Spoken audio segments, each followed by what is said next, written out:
firefighting. The number 2 form of communication is prompted by this. Let me know if you need me. I'm always available.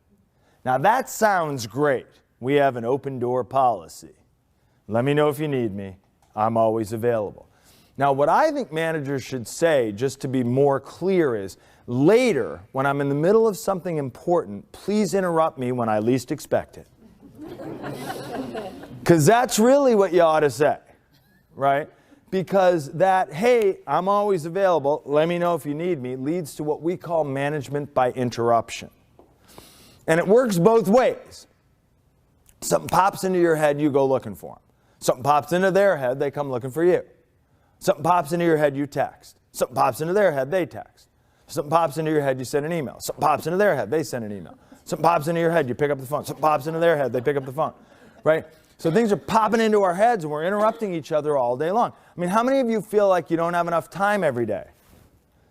How many of you feel like you get interrupted all day long? It's not an accident. And nobody's at their best when they're being interrupted.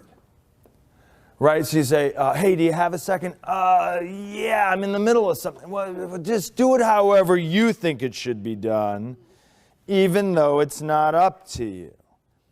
That's how that happens. Because when you're in the middle of something, you're in the middle of something. You have to pull your attention out of it. You have to try to tune into the person, and what you really want to do is get back to what you were doing. And other than firefighting, those are the 2 most common forms of communication: touching base and interruption. The third is monitoring email. Luckily, you only get a handful of emails every day, so that's easy. Or the other way. And then there's, we're in meetings together. It's not really a meeting about your work, but we're in meetings together. And what happens is managers go on autopilot. And autopilot is touching base, interrupting, monitoring email, and being in meetings together. And when you're on autopilot, problems hide below the radar. And every so often, the building catches fire. And then it's all hands on deck. Now we're all got to pull together. We're in this together. Everyone feels like a hero. We salvage the wreckage.